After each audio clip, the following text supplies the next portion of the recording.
Today, I will recap a 2003 Oldboy, a South Korean action thriller film directed and co-written by Park Chan-wook. Hope you enjoy the video, and if you do, please like and subscribe to the channel. We'll leave your thoughts in the comments below.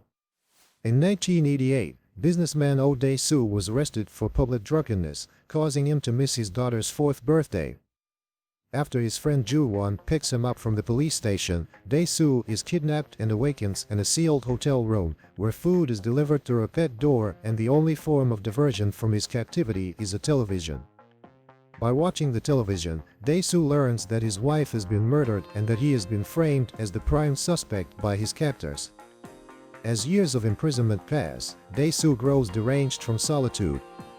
He attempts suicide by slashing his wrists, but is kept alive by his captors.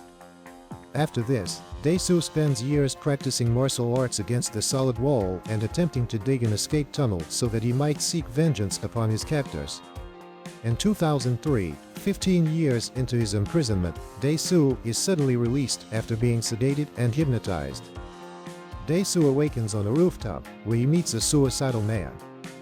After testing his fighting skills on a group of thugs, a mysterious beggar gives him money and a mobile phone. Dae-su enters a sushi restaurant where he encounters Mi-do, a young chef. Upon receiving a taunting phone call from his captor and consuming a live octopus, he collapses and is taken in by Mi-do. Dae-su attempts to rape Mi-do and then regretfully attempts to leave her apartment, but they reconcile and begin to form a bond. Once he is recovered, Dae-su tries to find his daughter, but gives up after learning she was adopted following his kidnapping.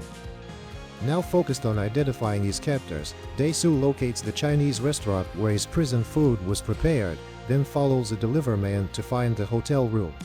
Dae-su learns the hotel is a private prison where people pay to have others incarcerated. He tortures and interrogates the warden, Mr. Park Chan-wook, who divulges that Dae-su was imprisoned for talking too much. Park's guards come and attack Dae-su, and a fierce fight ensues in a corridor. Dae-su is stabbed but manages to defeat them all. His captor is then revealed to be wealthy businessman Lee Woo-jin, who gives Dae-su an ultimatum: if he can uncover the motive for his imprisonment within 5 days, Woo-jin will kill himself, otherwise, he will kill Mi-do. Dae-su and Mi-do have grown closer and eventually have sex. Joo-won contacts Dae-su with important information but is murdered by Woo-jin while they are on the phone. Dae-su recalls that he and Woo-jin attended the same high school, where he witnessed Woo-jin committing incest with his sister, Lee Soo-ah. Dae-su told Joo-won what he had seen, leading his classmates to gossip about Soo-ah. Soo-ah later committed suicide following a false pregnancy, leading a grief-stricken Woo-jin to seek revenge. In the present, Woo-jin cuts off Mr. Park's hand, so Park and his gang join forces with Dae-su. Dae-su leaves Mi-do with Mr. Park and sets out to face Woo-jin. At his penthouse apartment, Woo-jin shows Dae-su a family album with photos of Dae-su, his wife, and his infant daughter together 15 years earlier, progressing to pictures of his daughter as she grew up, which revealed that Mi-do is Dae-su's daughter. Woo-jin reveals that he orchestrated events through hypnosis to guide Dae-su to the restaurant so that he and Mi-do would fall in love, for Dae-su to experience the same pain of incest that he had. Woo-jin reveals Mr. Park is still working for him and threatens to tell Mi-do the truth. Dae-su desperately apologizes for spreading the rumor that led to the death of Woo-jin's sister. Dae-su begs for Mi-do to be kept ignorant and debases himself by begging on all fours, acting like a dog, and licking Woo-jin's shoes. When Woo-jin is unmoved, Dae-su cuts out his tongue as an act of penance. Woo-jin finally accepts Dae-su's apology and instructs Mr. Park not to reveal the truth to Mi-do. He then drops what he claims to be the remote to his pacemaker and walks away.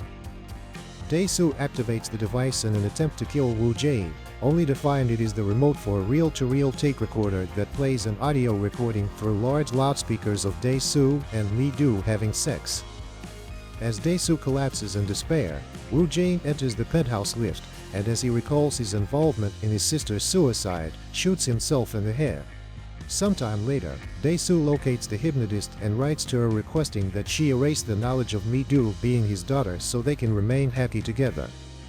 At first, she expresses how she did not feel the need to help him, but was touched by a certain line in his letter, something said by the man on the rooftop where Oh Dae-su was first released. The hypnotist guides Oh Dae-su to envision the part of himself that knows the truth dying. Afterward, Mi-do finds Oh Dae-su lying in the snow, but there is no sign of the hypnotist. Mi-do confesses her love for him, and the two embrace. Oh Dae-su breaks into a broad smile, slowly replaced by a more ambiguous expression.